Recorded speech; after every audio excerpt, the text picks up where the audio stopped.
Okey, definisi operasi. Okey. Definisi operasi ialah, saya tengok ada banyak YouTube apa semua tapi macam susah je. Okey. Definisi operasi ialah definisi based on experiment. Okey, definisi yang awak dapat daripada eksperimen yang awak dapat, yang buat, sorry. Okey, definisi daripada eksperimen yang buat, sebab tu operasi. Eksperimen yang buat tu operasi. So dia bukan definisi buku.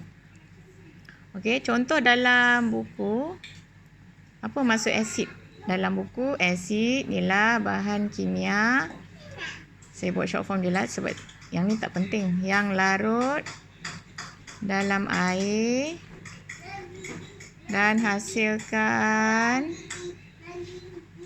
saya pegang handphone sekali ni, so maafkan lah, tak ada handphone stand. Hasilkan ion hidrogen. Okey, saya tak tulis full lah, patutnya kena tulis hidrogen.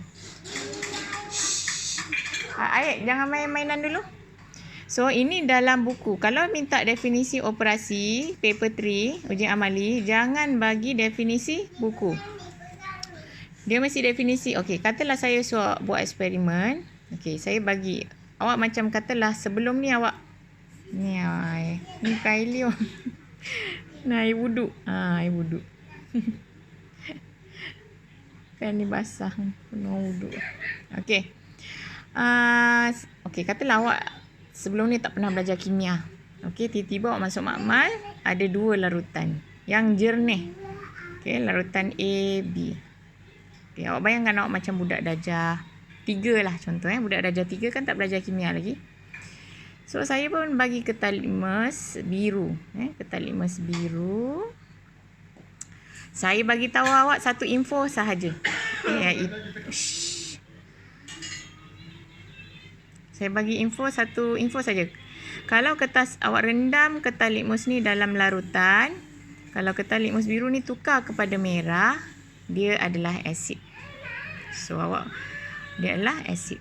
So awak pun buat eksperimen. Ada 2 kertas litmus, awak celup sini satu, awak celup sini satu, lepas tu awak perhatikan. Jadi biru tukar merah. Okey. So katalah larutan kedua-dua larutan ni menukarkan kertas litmus biru kepada merah. So awak pun dapat, awak bagi tahu cikgu, dua-dua asid. Kenapa awak boleh bagi tahu saya? Sebab saya dah bagi tahu kertas litmus biru ni kalau tukar merah dia asid. So kalau saya tanya budak darjah 3 apa itu asid, lepas dia buat eksperimen ni, dia akan cakap, okey, definisi operasi dia ada 2. What you have done dengan what you have observed. Okey.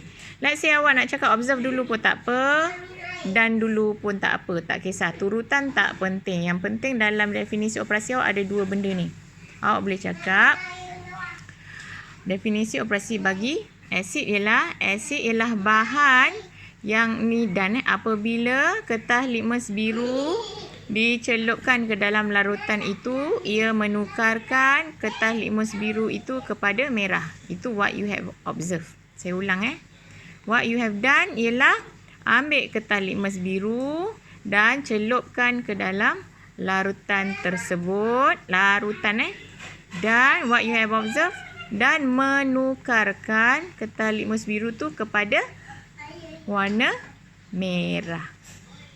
So budak darjah 3 ni bagi yang dia faham tentang asid ialah itu. Okey. Kalau awak nak cakap terbalik pun boleh. Kertas litmus. Asid ialah bahan yang menukarkan kertas litmus biru kepada merah apabila. Kena ada perkataan apabila. Kalau terbaliklah. Apabila kertas litmus biru itu dicelupkan ke dalamnya. Boleh juga. Nak dua-dua pun boleh. Dia selalunya yang sedap memang observe dulu baru done. Selalunya lah. Tapi nak terbalik pun tak ada masalah. Okey. So definisi operasi jangan sekali-kali bagi definisi tradisional dari buku. Okey, katalah saya bagi eksperimen lain. Eksperimen yang kedua tu asid juga. Tapi saya bagi tahu budak darjah 3 tu. Okey, awak rasa A dengan B. Kalau yang masam tu asid. Itu je eksperimen dia. Saya bagi A dengan B. Let's say ni jus limau, ni jus limau. Katalah dua-dua jus limau Okey, so ataupun satu jus limau, satu yang pahit Okey. So salah satunya asid. Okey, saya cakap cuba test dua larutan ni kena rasa. Kalau dia rasa masam, dia adalah asid. So dia pun rasa. So apa definisi operasi untuk eksperimen yang kedua ni? Definisi operasi asid bagi eksperimen kedua ialah asid ialah bahan yang apabila kita rasa bahan tersebut, dia menghasilkan rasa masam. Ini yang simple lah, soalan yang terlalu simple lah kan. Ataupun asid ialah bahan yang terasa masam apabila kita merasainya. Boleh dua-dua mana. Maksudnya, untuk eksperimen 1 tadi, definisi operasi asid lain. Untuk eksperimen 2, definisi operasi dia lain. Maksudnya asid ni boleh ada banyak definisi based on eksperimen. Dan saya selalu cakap definisi operasi adalah definisi yang boleh dikeluarkan oleh budak darjah sekolah rendah. Okey, dia boleh, sebab tu UPSR dah keluar dah ni. Okey. Okey, apa lagi contoh? Contoh yang dekat dengan kimia, jangan tengok ni lah. Saya pakai kertas yang dah guna. Contoh takat akhir. Mana? Tak ada. Ambil kau ni satu kertas lagi. Bawah semua penau ni. Okey, katalah takat akhir peneutralan.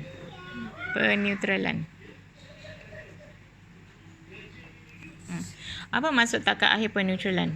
Kalau awak recall balik, kita bila awak titrate asid dengan alkali, asid atas bising lah, asid dengan alkali,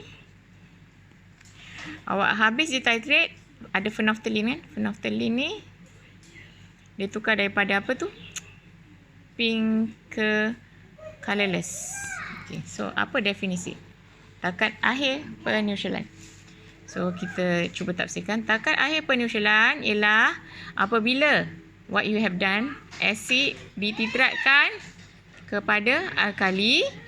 Okay, itu apa what you have done, what you observe. Dan larutan alkali yang telah dicampur dengan phenolphthalein bertukar daripada warna merah jambu kepada tidak berwarna. So what you have observed tu mesti pemerhatian. Pemerhatian ialah bisingnya.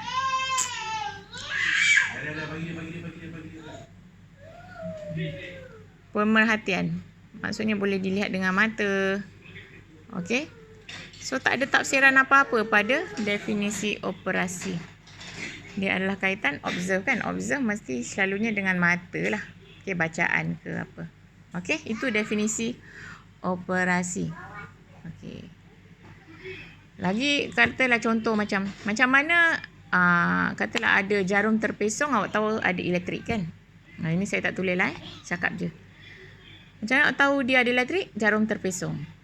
So takkan nak cakap macam tu je. Takkan nak jawab jarum terpesong. Okey. So dia tanya apa definisi operasi kekondaksian elektrik? Ayat yang lengkap lah. Apa definisi operasi kekondaksian elektrik dalam eksperimen ini? Okey, katalah awak bayangkan dia macam mana ni aku ni. Apa pula ni kat sini teruknya kertas kosong pun tak ada aku ni. Susah pula pegang sendiri handphone ni. Okey, awak rendamkan root karbon dalam larutan. Okey, tengok je lah lukisan saya ni, susah lah. Lepas tu ada sambungan voltmeter ke ammeter ke apa-apalah. Lepas tu jarum ni terpesong kan. Terpesong, awak tengok dia gerak-gerak.